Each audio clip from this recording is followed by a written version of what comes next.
Les Congo AL News, première chaîne d'info.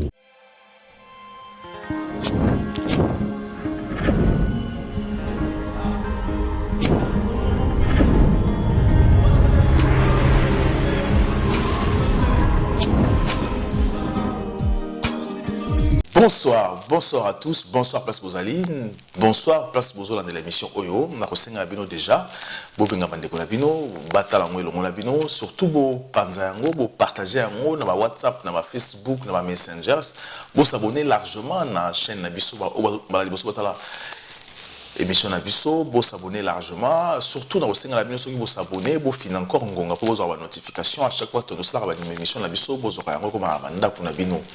Vraiment, nous avons une émission auto salaire à Kala pour comprendre comment tu évoluer, comment le message qui est-ce que ça a effet ou pas. Parce que Maram Toloba qui a un vraiment pour ça, Marambo Canabiso, tout ça qui avance, comme on a loin, tout le monde qui partage un bande de connexions congolais, mais il peut y ignorant, mon qui le rôle, tout ce message moral au côté, alors que les Alaki m'a cambié à solo, tout le monde qui le on a aussi dans la bino pour partager, pour s'abonner largement. Les lots naïe awa, tout sur la tout est solo. Parce que Maramozo les Gambo qu'on a besoin d'aller participer mawa. Moko na biso ekufi ezana niveau moko ya kokufa ya kosakana te. Même Éthiopie oyo ba mona pasi ba kufa na nzala ba konda ka seri moko pona nzala. Désert makasi na mboka na bango moyi pour kosala bilanga pasi. Mais kasi lelo ba réussir kosala bilanga ko même ba investisseur na mboka ko créer richesse. Là-bas, on a pesi ba na mboka place, même si ba investisseurs ba chinois ba ebele mais ba créer richesse là-bas na mboka za ko créer ba na mboka ba riche pour créer ba emploi. Ba komi liboso na biso. Et pays wana ya Éthiopie ba komi na compagnie aviation monene ko leka ba congolais. Mais biso pa na biso tellement que tout ça là qui isolé ba faire souffrir biso ba réduire ba mémoire ba cerveau na biso ba étranger ba koti na mboka na biso ba jui place ba misi ba racine. Et comme il est passé pour développer mon cannabis. Il y a des solo, il y a Messi, on va bénir Messi, na combo, il y a Nazem Nazembe. Nazem Nazembe, Azali, et ça passe vraiment, Azali élu à Katanga, en 2006, la majorité présidentielle. Nazem Mouana le Soussou, Azali, ministre provincial, il y a une infrastructure en Bokanabiso, et aussi, quand Nazem Mouana aussi assumé la charge de ministre. Parce que dans la page, il y a en même temps ministre, il y a mine et hydrocarbures provincial dans la province de Katanga. Mais c'est Nazem Obozomona, c'est un Libanais à Colina Sénégal, à Colina Congoté, à Colina Sénégal, a eu chance, comme l'amboka n'a pas eu chance, c'est là pour Pamba, ou qui a colonna maboko, ma poche vide, ou na Congo, ou créer richesse, ou salimbo, ou pour comme il a droit, comme il a loi, ou comme il a kobeta comme Congolais. Mais je me suis posé la question, pourquoi il faut M. Nazem Oyo Aïna Congo, juste génération mon commun. Il y a comme une position Oyo, aujourd'hui député national. Qu'est-ce qui se passe? Je me suis posé la question, est-ce que communauté libanaise Oizana Kinshasa, est-ce que Bango va financer le pouvoir en place? Est-ce que Bango va jouer à lobbying? Va jouer lobbying na pouvoir en place pour na couper ça aussi na Bango à gérer l'intérêt na Bango ou bien comment? Mais c'est Nazem Oyo, depuis Aïe Katanga, qu'est-ce qu'il a fait? Est-ce que Assi a pensé que c'est le logo Moko Boye Oyo qui a aidé les Congolais à faire avancer les Congolais depuis qu'il y a un Congo? Parce que Azapé aussi, président de la boulangerie Moko Basalaki Katanga, mais est-ce que c'est important qu'il y ait une fois quota à comme député dans Mboka Nabiso? Non, oui, ça c'est un faux problème, c'est un faux débat parce que l'étranger puis en France, le président Sarkozy comme président, Manuel Valls comme premier ministre. Effectivement, les Français sont dans le 21e, 22e siècle bientôt, mais ils sont dans le 3e siècle, il faut comme dans le 5e siècle, 10e siècle, 16e siècle. Et le pays Nabiso, tout ça presque n'est pas au Liban. Sauf que dans le Liban, on a Mboka Nabango, noir mon côté pour l'instant à Koma. Même à ta député, chef de quartier, dans le Liban. Pourquoi? Parce que n'oubliez pas que dans le pays arabe, il faut créer un État, il faut la vérité, parce qu'il faut faire la vérité. Dans le pays arabe, l'homme, peuple maudit, peuple maudit, Zabolo. Est-ce que Zabolo a comme vraiment député ou bien bourgmestre ou encore député national ou ministre provincial? Dans le Liban, et aya pena ko kipe ba ko zo ba charge neti ministre ya mine ba PC ministère wana mine pona ko vraiment ko contrôler mine ya Congo na mine na hydrocarbures ba tala botala na ba poste ou ba poste clé o vraiment esimba ki économie ya Katanga iranium ma Congo cobalt Congo ezo kende ya zana lisu ayebi ba mafia to ezo salama ya zana misu ayebi mais eloko nini asali. Qu'est-ce qu'il a fait na Katiwana? Azalaki ministre ya Moïse Katumbi na Katanga. Eloko nini basalaki? Parce que en 2006 déjà, azalaki ministre élu provincial. Donc, vous comprendre que moi, on a tous un problème sérieux. Alors que na Liban, baso bomwande qu'on a biso. Na Liban, baso torturer bande qu'on a biso. So que na Liban, bakangyo esclave. Bakomiso domestique. Bakomi ko beta ba fimbu. Bakola muso na 3h du matin sukola basani nikaba wese sala boyo ba beti o film soko kufi ba boa ke bembe na yo. Bomo na pays moko boza sous-développé, pays moko ba eza la politique moko ya ba criminel mais mutu na bango aye na Congo akomi na ye na facilité nyonso akomi na ye mokonzi munene. Série ya président Eduardo asalaki tout ba libanais ba sous place na Angola te pas comprendre que ba ko maltraiter bana mboka baza ko apporter richesse moko ajouté te na Angola ba apporter qui rien na kati Angola mais biso na mboka na biso tozana ba député mais c'est Nazem mais vous comprenez le moko mais c'est Nazem alobi ka ina politique aza ko mi benga Congo congolais biso ba congolais donc yé libanais a komi na ye congolais aina politique moko alobi ke il faut pas développer Congo parce que les Congolais c'est bien, ce n'est pas mauvais, mais quelle politique a nango? La partie politique, le mouvement politique, na bon na bota drapeau yango yo. Drapeau oyo bomoni yango, eza drapeau ya mouvement na ye. Mais bota la couleur à drapeau na ye. Bokomona a même biso esprit ya Liban, azui couleur ya drapeau na bango, azui drapeau na bango aye na yango na Congo imposer yango biso ba Congolais tant que na mouvement politique na ye. Bomoni couleur ya drapeau na bango bomoni couleur ya parti na ye donc bozo mona ke a un esprit ya balibanais na mboka na biso donc a traiter biso parce que drapeau eza tout d'abord drapeau ya mboka tant abi que drapeau RDC yango eza na symbole eza na signification monene ils ont porté une forme spirituelle ils ont représenté ba Congolais partout dans le monde tout comme drapeau ya Liban. Alors, si on a un drapeau à Liban, le principe d'abord spirituel, il oblige que Moutoumoun doit causer la libosoté, il faut que Bouma noir, il faut que maltraiter noir dans le monde parce que Baza un peuple maudit, Baza un diable. Donc, on va considérer que le Satan a un zambabora dans Mokiri. Parce qu'il y a un esprit a imposé à on a Katamboka na biso. Pour on a présenté couleur, on a présenté la partie politique naïe. Donc, essayez de comprendre aussi que lorsque Moutaboui a imposé, parce que tout ça, la recherche, il faut que dans la recherche, sur ça qui a le que il était congolais comme il nous fait croire tout le monde a tourné tout autour il y a pas congolais image n'a porté image mon pays drapeau à Congo ba couleur à ba congolais mais il nous a montré clairement que il n'est pas là pour ça mais toujours ticket toujours là toujours mona mais on fait rien dernièrement banoma qui est ministre ya mine na Katanga et le moment salama qui n'a compris qu'on bien été ba qui ko révoquer tout ça Asidika qui m'a cassé par le ministre de la Minité. Donc, ils ont qui sait déjà que c'est un dictateur Oyo. Azana Posa, que l'obia comme à la tête en Boka Napso. Bon, si tu n'as pas premier ministre. Donc, si tu n'as pas Libanais, petit coup d'État dans le Congo, Pessi Nazem pouvoir. Parce que n'oubliez pas que lorsque Laurent Désiré Kabila Koufaki, Libanais, qui est impliqué dans l'affaire.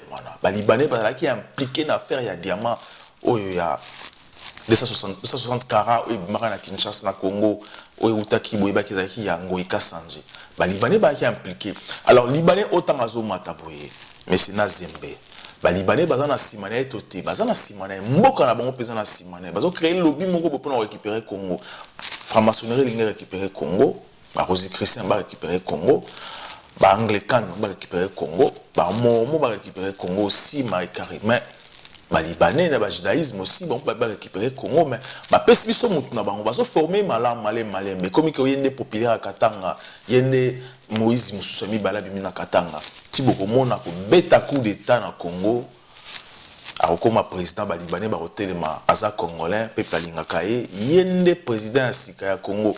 Donc Et cela, c'est que les Congolais toujours rêvé. Ceux qui ont été au Congo, ba mindele mususu baza na Congo ba créer la fortune na mboka na so fa dans la village natal mais et là on y basa na ba village wana au moins ba mindele mo za na Congo za milliardaire mais enfin dans la village hein mais za milliardaire na ba compte na poto mais et là on y basa la pour na ba village au moins n'est pas fa dans la village comme si rien n'était mais ba na ba tanga na ba poto tant ba kufa ba na ba au succéder ba bilona ba zo na Congo mais pouvoir na biso eza wapi biso ba Congolais pouvoir na biso eza wapi. Tout marqué pause pour revenir juste après. Les Congo à El News. Le Congo à El News, merci. Les Congo à El News, première chaîne d'info. Voilà, je rappelle que dans mon cannabis toujours vraiment toujours souffrir parce que ce qui se passe dans le Congo, moi ça me fait mal. Biso ba Congolais tous éparpillés, biso na diaspora, toujours penser certaines choses alors que trop qui peut penser sur mot cannabis ko zonga na mbo cannabis ko na ba fin fond parce que aujourd'hui dans le Congo tout est à refaire. Les bandeliti na souka. Tout qu'on préférait qu'on coupe na poto qu'on coupe na Congo. Tout qu'on préférait que l'exaratan na biso na na poto ke na Congo. Bas ngala kenda Sénégal. Na Sénégal so ke kuno kokuta immobilier à Sénégal eza bana babotama awa bato ba awa kala bangonde mbasimi yango. Pourquoi? Parce que l'État na bango fungeli bango maboko ba ko s'investir ba ya aussi ko sa possession na richesse en mboka ba gérer yango pour éviter que ba étranger basa kapari nango so okena Sénégal okuta ba libanais nde lokwa ba na Congo te okuta ba libanais te ba ya na Congo libanais commandé nzambe libanais commandé yende chef yenda pesa ka loi na mboka mona mboka ndenge nini okende bokuti ba yuda mboka ba komi ko tsalwa na Congo ndenge mboka ngo eza ya bango oye na Congo koti na marché au mona chinois comme ko bomana ba congolais ba so ba nationalité otunye ozoki nationalité ngo non nini. Parce que l'État n'a pas fonctionné bien. Il y a personne qui me dit Nazem, Mazembe, nationalité, Nabiso. Ce sont des choses où il faut tout y bas. Il y a personne qui est nationalité. De pas qu'autant la Congo créé fortune. Il y a un nini. Na compte n'est pas nini. Il y a un bon nini. Et puis mon est sur bon nini. On a Congo. Après c'est nous qui sommes pauvres mais besoin na mboka na beaucoup de richesse moko.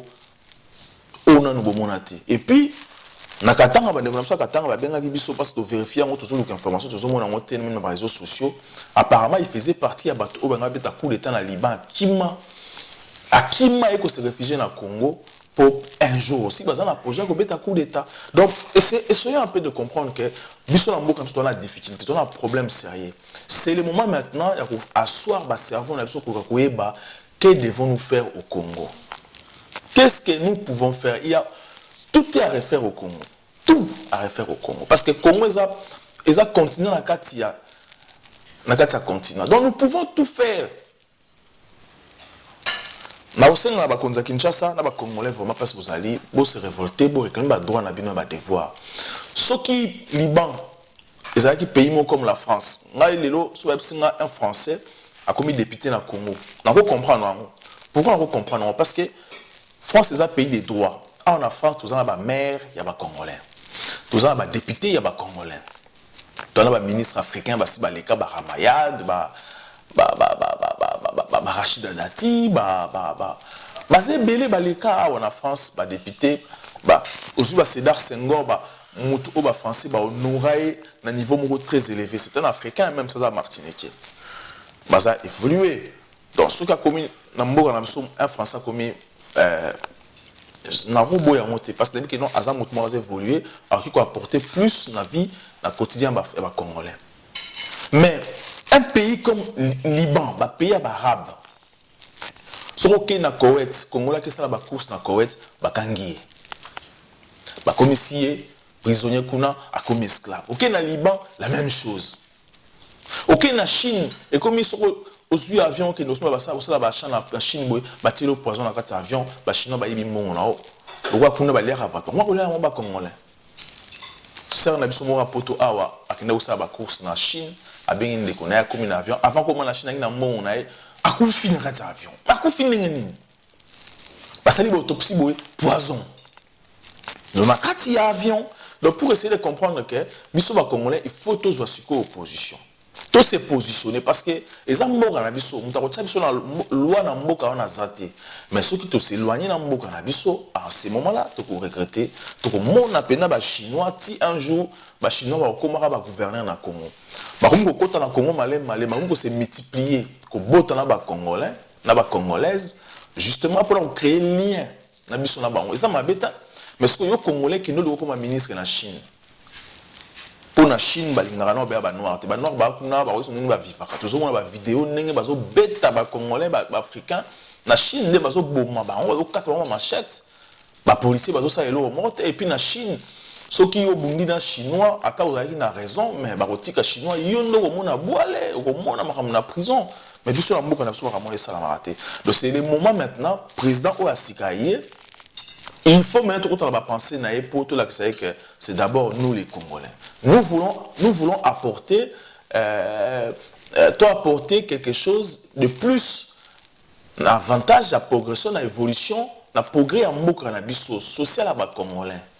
Il faut te proposer un projet, te proposer une idée, créer épargne Mokoboye pour avoir avantager les Congolais à diaspora, créer emploi dans le cadre de Congo, valeur ajoutée. C'est ce que nous voulons faire. Parce que si tu croises comme Maboko, tout ça, l'expertise à Makassi, en apoto, on a mon Congolais, plombier, maçon, échafaudiste, architecte, ingénieur à Makassi, électricien à Makassi, Simbi bâtiment en France, ce sont des Congolais. En France, on a la France, en France, sur 100%, on a un bâtiment. Le bâtiment seulement, tu as 45% des Congolais. 45% uniquement des Congolais. Où est-ce qu'il va payer, belé, sangani. Mais ce que ce que je dans l'Africain, ils ont 60% des Congolais.